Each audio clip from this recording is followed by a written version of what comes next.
शिव महापुराण में यह भी कहीं नहीं लिखा कि तुम भगवान को 108 या 1008 या 1008 बेलपत्र समर्पित करोगे तो शिव जी प्रसन्न हो जाएंगे।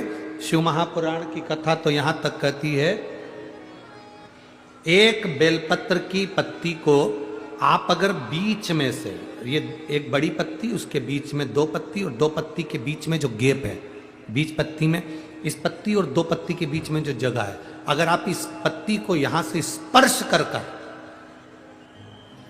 इस पत्ती को यहां से स्पर्श कर शंकर भगवान के शिवलिंग पर अगर आप श्री शिवाय नमस्तुभ्यम कहकर, पंचाक्षर मंत्र नमः शिवाय कहकर, षडाक्षर मंत्र ओम नमः शिवाय कहकर यदि शंकर के शिवलिंग पर समर्पित करते हो तो वो 108 बेलपत्र का काम कर जाती है। पकड़ने का स्थान देखिए,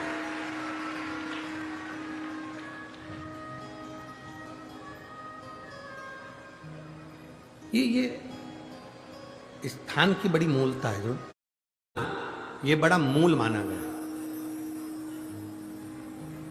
बेलपत्री की बड़ी पत्ती, नीचे की 2 पत्ती, उसके बीच में जो खाली डंडी जो दिख रही है, इसको अगर पकड़कर बेलपत्र समर्पित कर रहे हैं तो 108 बेलपत्र के बराबर हमें फल प्राप्त हो रहा। 108 बेलपत्र।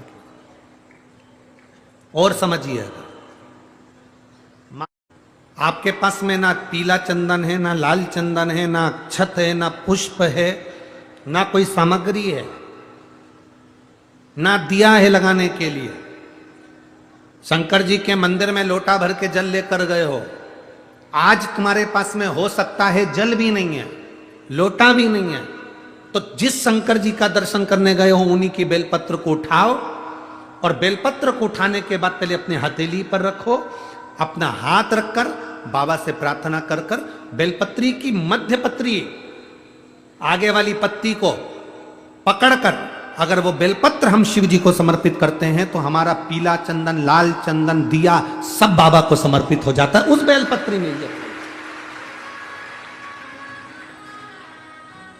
एक बेलपत्री का सुख हमारे जीवन का एक आनंद दे देता है। हम तो यहां तक कहेंगे, अगर कभी जिंदगी में तुम्हें लगे कि गुरुजी मेरा पैसा फंस गया, नहीं मिल रहा है, या मेरा पैसा अटक गया, नहीं मिल रहा है, या मेरा घर में धन नहीं है, बहुत तकलीफ की जिंदगी चल रही है, आप ये बेलपत्री का जो 2 पत्ती है ना, ये 2 पत्ती इस जगह से पकड़कर, आपको लग रहा है कि पैसा नहीं है, काम बहुत बड़ा अड़ा है, बेटे की शादी, बेटी की शादी, या मकान या दुकान, कोई काम अड़ गया, ये 2 बेलपत्री की पत्तियों को पकड़कर अपनी कामना कर कर शिव जी को समर्पित करो और 1 लोटा जल बाबा को चढ़ाना प्रारंभ करो। 20 से 22 दिन इंतजार करना, मेरा बाबा हाथ पकड़कर कुबेर भंडारी भंडार जरूर भरेगा।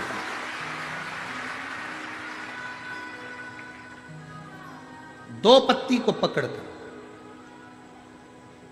लोग कहते हैं ब्रह्मा विष्णु महेश हैं बेलपत्री में, शिव जी के 3 नेत्र हैं बेलपत्री में, शंकर भगवान के त्रिशूल की 3 कोर है बेलपत्री में। हम कहते हैं अभी थोड़ा आप स्मरण करेंगे, अगर आप शिव महापुराण को अच्छे से पढ़ेंगे तो आपको ज्ञात होगा। कुबेर को धन देने वाले कौन है? बोलते जाओ जरा जमकर। कुबेर भंडारी, कुबेरेश्वर महादेव, मतलब शिव शंकर कुबेर को धन देते हैं। जिस समय पर भगवान विष्णु संपूर्ण विश्व के कल्याण के कार्य करने लगे, कुछ नहीं हाथ में रहा, तब लक्ष्मी से उन्होंने धन लिया। आपने मैंने तिरुपति बालाजी की कथा सुनी होगी, लक्ष्मी से धन लिया। लक्ष्मी, इन जीवों के कल्याण के लिए तो मुझे धन दे दे। लक्ष्मी ने धन दिया। एक दिन नारायण ने पूछ लिया लक्ष्मी से, लक्ष्मी मैं नारायण, मेरे पास भी संपदा की कमी नहीं, पर तेरे पास लक्ष्मी इतनी संपदा कहां से आती है? तेरे पास इतनी संपदा कहां से आती है? लक्ष्मी जी कहती हैं, मेरी मां ने मेरे पिता ने मुझे केवल एक ही बात सिखाई थी, किसी के आगे हाथ नहीं फैलाना है, शंकर की स्तुति करना है। लक्ष्मी जी कहती हैं जब मुझे जरूरत पड़ती है मैं कुबेर को साथ में लेकर पहुंचती हूं। बेलपत्री की ये बीच वाली पत्ती है शिव, माता लक्ष्मी और कुबेर उन दोनों के सामने हाथ पसार कर कुबेरेश्वर महादेव से मांग रहे हैं, भगवान शंकर से मांग रहे हैं।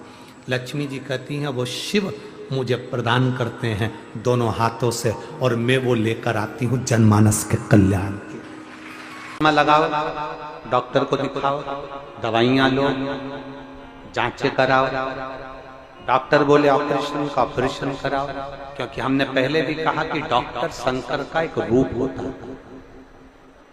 हमने पहले भी कहा कि डॉक्टर शिव का एक रूप होता है। आप जांच कराइए, आप डॉक्टर को दिखाइए।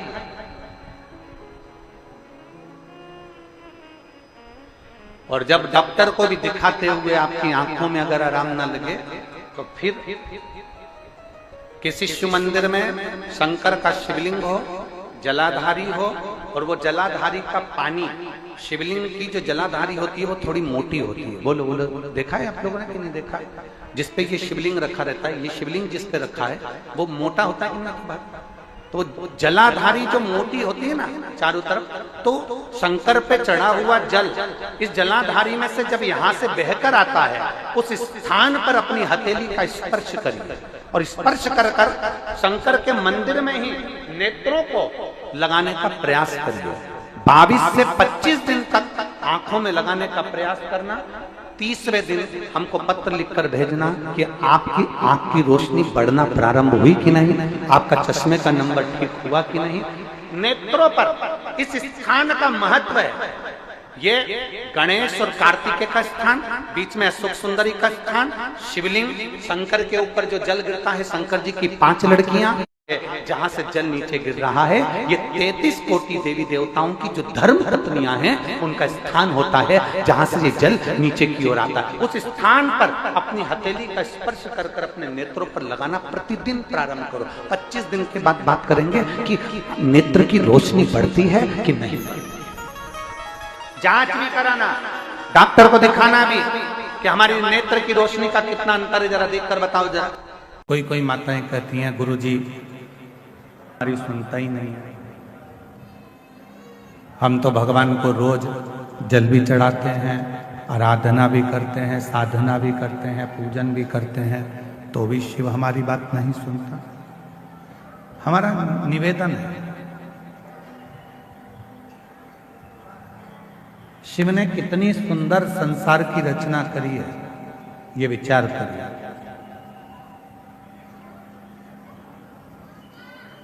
शंकर भगवान ने जो सृष्टि की रचना करी, शिव जी ने जो सृष्टि का निर्माण किया, वो कितना सुंदर था। फूलों में परमात्मा कीड़े दे देता है। देखिए उस परमात्मा की लीला कितनी विचित्र है कि फूलों में परमात्मा कीड़े दे देता है और पत्थर में परमात्मा हीरे दे देता है। ये उस परमात्मा की कृपा, ये उस परमात्मा की दया है।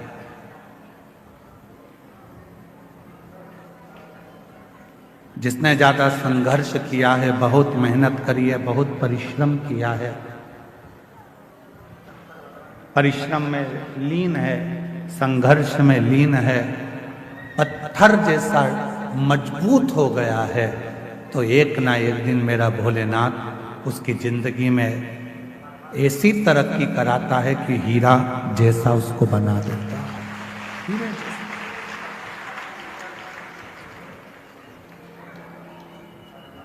बस उसके लिए एक सबसे बड़ी बात है कि जब परमात्मा आपको हीरे जैसा बनाए तो आपके भीतर अभिमान ना, अहंकार ना।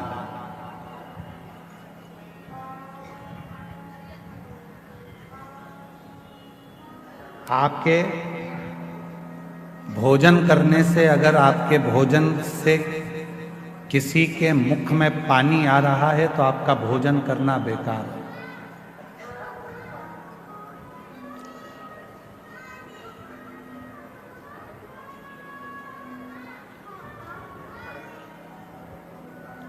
आपका भोजन करना बेकार है। आपके भोजन करने से यदि किसी के मुख में पानी आ रहा है तो आपका भोजन करना बेकार है, और यदि आपके बोलने से किसी की आंख में पानी आ रहा है तो आपका बोलना भी बेकार है।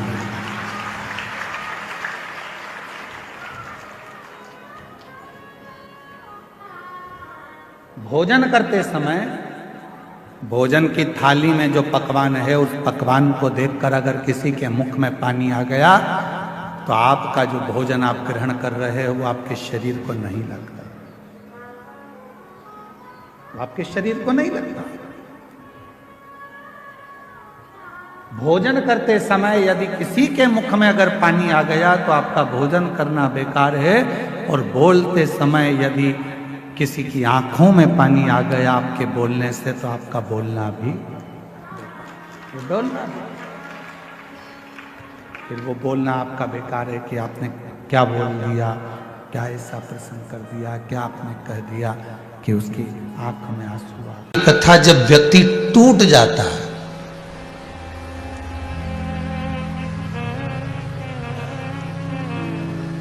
हर तरह से जब वो हताश हो जाता है, टूट जाता है, फिर उसके पास में कोई साधन जब उसे नजर नहीं आता तब गुरु के शब्द याद आते।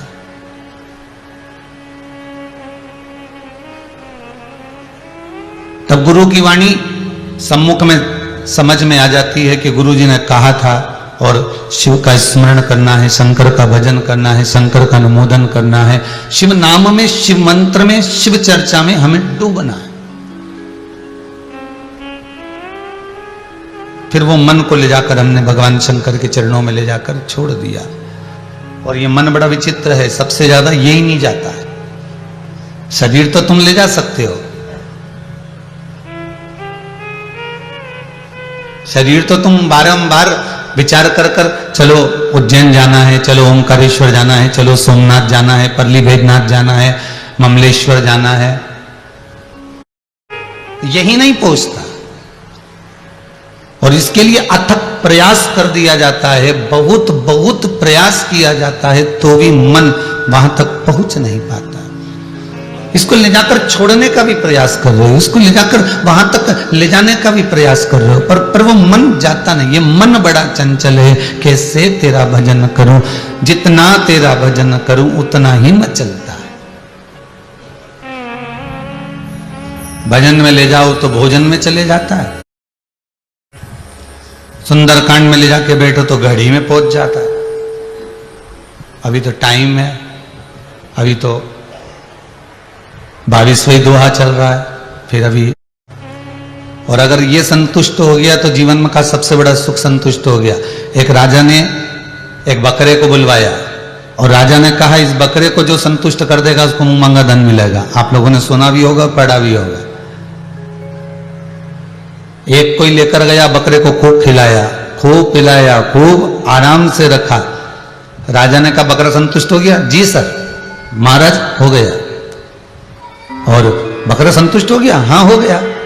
अब बस इतना सुना, राजा ने बुलाया बकरे को। बकरे को जैसे ही राजा ने देखा कि बकरा संतुष्ट हो गया है, राजा ने उसी समय पर थोड़ी सी घास बुलवाकर, हरी हरी पत्तियां बुलवाकर उस बकरे के सामने डाल दी। वो बकरा दौड़ कर गया और वो पत्तियां खा गया। वो दौड़ कर गया और वो पत्तियां खा गया। फिर दूसरे ने कहा अब की बार मैं संतुष्ट कर देता हूं। फिर वो लेकर गया महाराज, फिर वो लेकर गया और उसने भी खूब खिलाया। राजा ने फिर पत्तियां ले जाकर डाली, वो फिर दौड़ पड़ा। 15 से 20 लोग उसको लेकर चले गए, पर वो पत्तियां खाने के लिए दौड़ पड़ता है, बार बार भाग पड़ता है और वो बकरा सम्मुख में आ ही जाता है। एक संत बैठे हुए थे, कोई गुरु बैठा हुआ था। संत सदगुरु ने देखा कि सब इसको खिला रहे हैं और बाद में भी बकरा संतुष्ट नहीं होता, इतना खिलाने के बाद में भी इसको संतुष्टि नहीं होती, फिर ये भाग जाता है। तब संत ने कहा, सदगुरु ने कहा कि इसको मैं लेकर जा रहा हूं।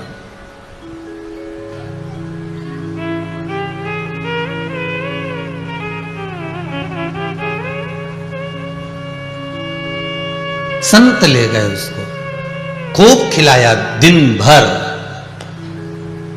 शाम का समय था,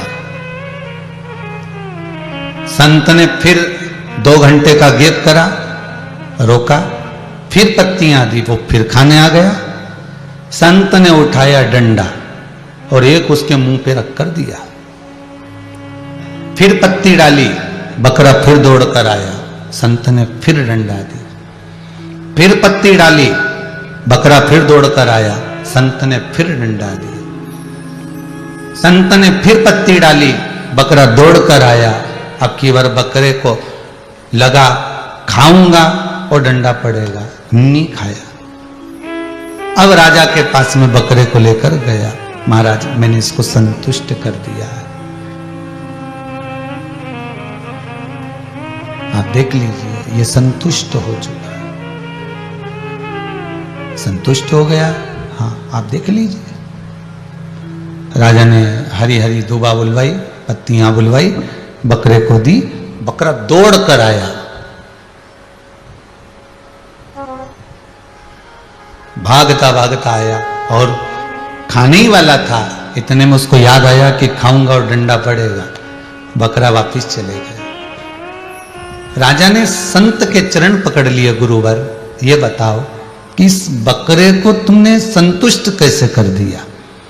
संत कहते हैं ये संतुष्ट कभी नहीं हो सकता था। एक डंडा रखा, जब जब खाने दौड़ता था धर के देता था, फिर खाने आए ना सट्ट से दिया, नहीं सही हो गया बस। अब दौड़ के भी आए नहीं तो खाए नहीं। संत कहते हैं राजन ये बकरा नहीं, ये मन है, ये दौड़ दौड़ कर जाता है।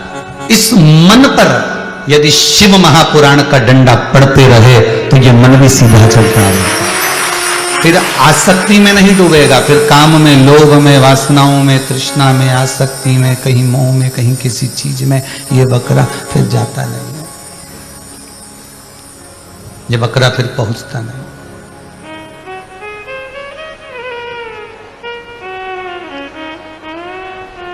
कभी इसको फ्रीज चाहिए, अभी दिवाली आने वाली होगी, इसकी तैयारी हो गई होगी मन की, अब की तनख्वाह मिलेगी तो वॉशिंग मशीन लेके जाऊंगी। शिव साधना का जो सर्वप्रथम फल है वो नेत्रों को प्राप्त हो। इसलिए जो श्री शिवाय नमस्तुभ्यम जपता है, पंचाक्षर मंत्र नमः शिवाय जपता है, या षडाक्षर मंत्र ओम नमः शिवाय जपता है, या शिवजी के मंदिर में जाकर 1 लोटा जल चढ़ाता है, श्री शिवाय नमस्तुभ्यम का उच्चारण जो दिन भर में कम से कम 11 बार 21 बार भी अपनी जिह्वा से कर लेता है, तो कहा उसके नेत्र सिद्ध होते चले जाते हैं, उसकी दृष्टि पड़ने से भी जीव का कल्याण हो जाता है, मात्र दृष्टि।